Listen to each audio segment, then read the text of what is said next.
Welcome to Geek on Film with your host, Robbie Holmes.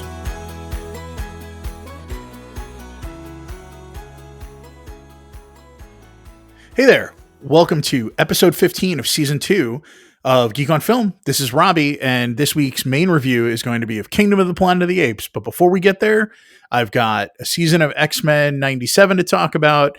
I've got a couple of films to watch that I watched that I want to discuss. But let's come back around to the movies. So the first movie I saw was the musical version of Mean Girls from 2024. Our friends over at IMDb have the summary as Cady Heron is a hit with the Plastics, an A-list girl clique at her new school. But everything changes when she makes the mistake of falling for Aaron Samuels, the ex-boyfriend of Alpha Plastic Regina George. I am steeped in Mean Girls lore. I love the first movie. I have actually seen the Broadway show when it was being run in previews here in DC. I think that this movie is fun, but maybe not necessary. I think we have some really great casting in this. I think Renee Rapp as Regina George is fantastic. I think Angourie Rice as Cady Heron she's okay. She's extremely innocent feeling, and I think that's kind of to her benefit at the very beginning. Then there's Auli'i Cravalho, who plays Janice, and Jaquel Spivey, who plays Damien, and they are really great as the friends of Cady. And the rest of the Plastics are rounded out by Avantika plays Karen, and Babe Wood plays Gretchen. Yeah, it's really fun. It's silly.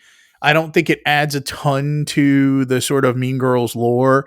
Maybe it's a little more inclusive, and I think a little less on the nose at times. And I think it's fun, but I don't know that I would recommend it much more over the original Mean Girls movie.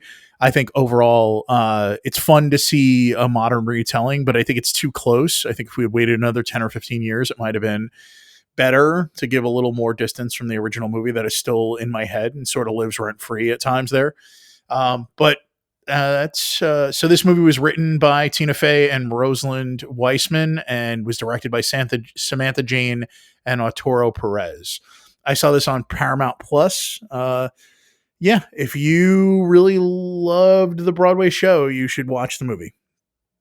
I don't think it was really my cup of tea. The next up for me was House, the 1977 film. Our friends at IMDb have it as a schoolgirl and 6 of her classmates travel to her aunt's country home, which turns out to be haunted. This movie is one of those films that comes up all the time and has been on Criterion Channel forever. It is written by Chihu Katsura and Chimgumi Omayashi and was directed by Nobuhiko Omayashi. There are so many amazing characters in this movie, but I will spare you from me butchering some names. I think this movie is I captured it in my Letterboxd review as this feels pretty far ahead of its time with the amount of techniques, styles, and approaches. This film is truly impressive. Stop motion to altering frame rates to practical effects to animation. And that is only some of the things that are used and employed to tell this story. The character of Kung Fu is awesome, and you can see this as a influential piece of art that has gone on to infect lots and lots of film students' brains to make movies of their own vision. I'm really impressed with this film. We had a really fun discussion on one of the teams I've been supporting, and one of the icebreaker questions was, what is your favorite horror movie?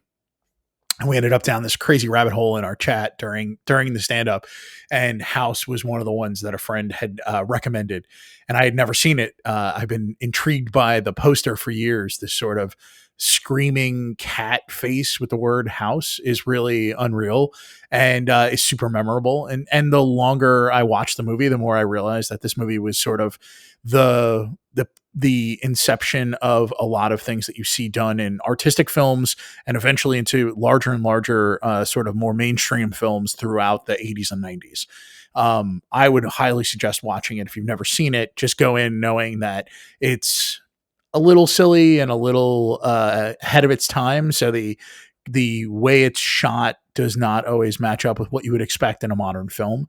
But all that being said, it was a fun movie to watch. It's kind of wacky, and you should give it a chance. I watched it over on Max. With everything that's been going on, and I'll talk about it when I get to X-Men 97 and how much the mutants have been back sort of front and center in pop culture. As I was watching X-Men 97, I realized I hadn't seen X-Men First Class in a while. And I described something to my wife from that movie and realized, oh man, I just would like to watch it. And I convinced her to sit and watch it with me. So our friends over at IMDb, this is definitely like a multi-time rewatch for me. So I'm going to go quickly through this, but our friends at IMDb have the summary as: in the 1960s, superpowered humans, Charles Xavier and Eric Lasher worked together to find others like them, but Eric's vengeful pursuit of an ambitious mutant who ruined his life causes a schism and divide them. If you've never seen this movie, I will tell you stop listening to this podcast and go watch the movie. This movie is one of my favorite superhero inspired films still to this day. It's not perfect, but it is giving its all. It's written by Ashley Meyer, Zach Sentis, and Jane Goldman, and it was directed by Matthew Vaughn. Charles Xavier is played by James McAvoy. Eric Lasher is played by Michael Fassbender. You've got Raven, played by Jennifer Lawrence. Sebastian Shaw, who is the mutant that Eric is unhappy with, is played by Kevin Bacon in one fantastic heel laden performance. And yeah, Rose Byrne is playing Moira McTaggart, who's very important from the comics, and so many other smaller roles being played by great people. In my summation over on Letterboxd, I said the final sequence on the beach is still one of my favorite scenes in all of comic book movies. I think the way that the movie doles out its story and Eric's sort of downfall and giving into his initial instincts of wanting to protect mutants because he felt like society wouldn't protect them, is really great. I think the sequence with him and Sebastian at the end, and then how it unfolds on the beach. And I still think there's very few things that look better and sound better and feel better than that last like 10 minutes on the beach. All right. If you haven't seen it, you should go watch it. It's currently on Disney Plus, which probably means it's also on Hulu. We're going to move over to X-Men 97. So X-Men 97 is, if you haven't been living under a nerd rock where you don't get a lot of nerd news, let me just give you a quick summary. X-Men 97 is sort of in the animation world. Back in 1992, there was a 5-season arc of X-Men that is wholly inspired by the Chris Claremont era of the X-Men. And that ended after 5 seasons. So this is effectively the 6th season or the sequel to the original cartoon. And it is unbelievable. I'm not going to run through every episode, but I will say it was not my cartoon. I grew up not watching the original X-Men cartoon. I think I was probably already, so in 92, I would have been graduating from high school.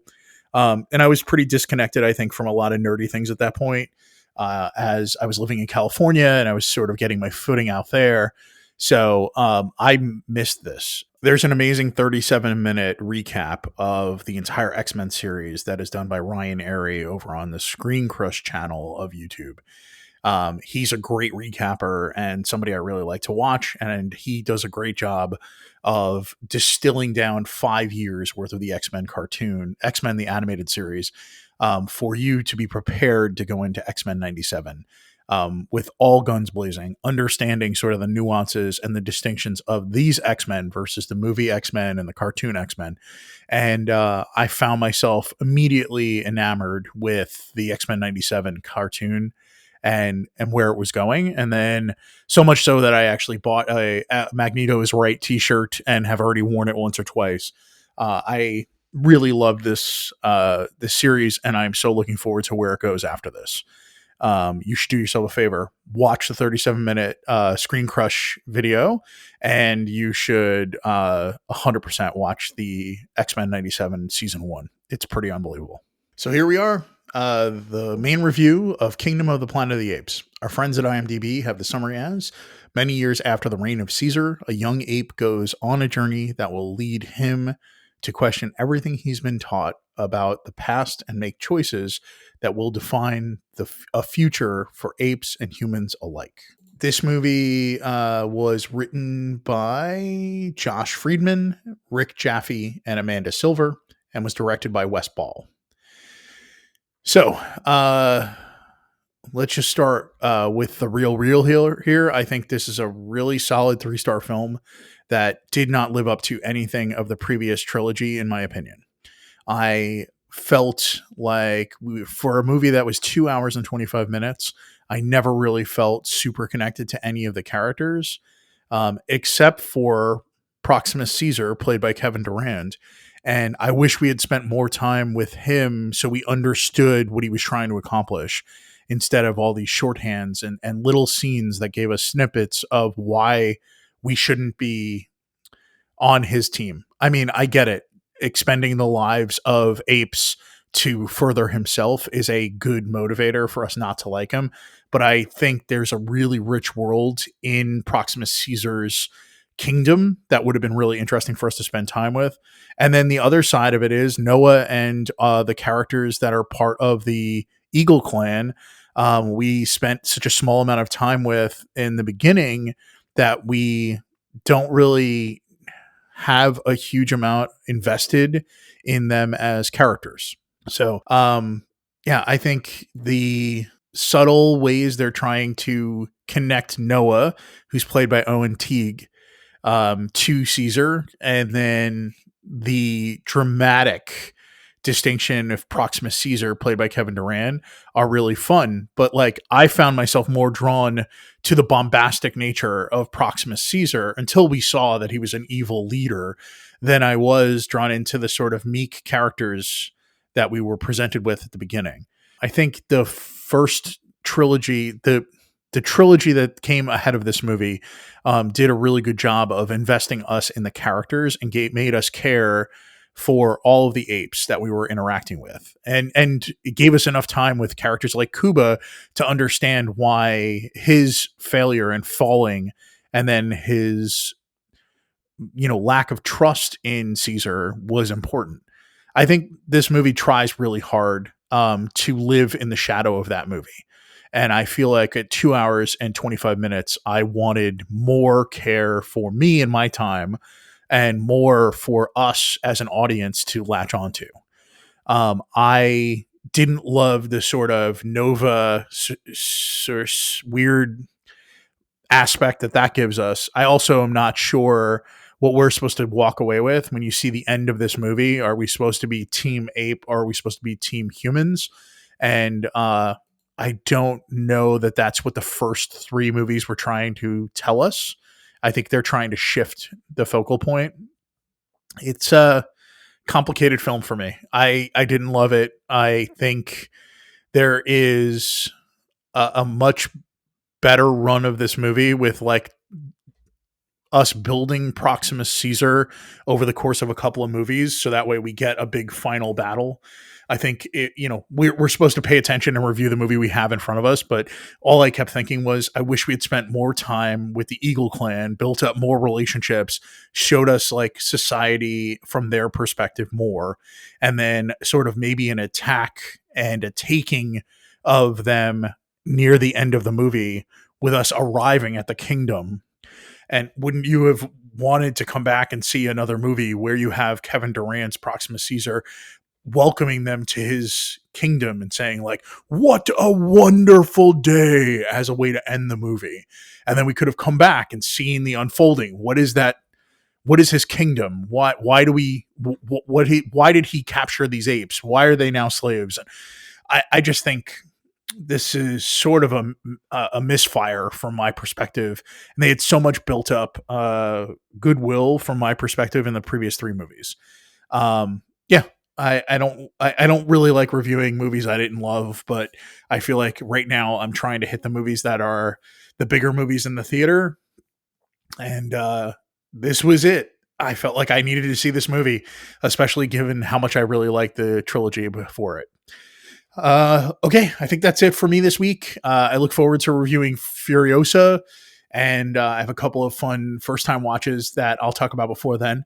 But thank you so much for sticking around. I'm Robbie the Geek everywhere online. This is Geek on Film Com on Instagram and Twitter. And please let me know if you agree or disagree with my review here. Talk to you next time. We're talking Furiosa. We're going to the Road Wars. Bye bye. This has been a Geek on Film podcast. Thanks for joining us. See you next time.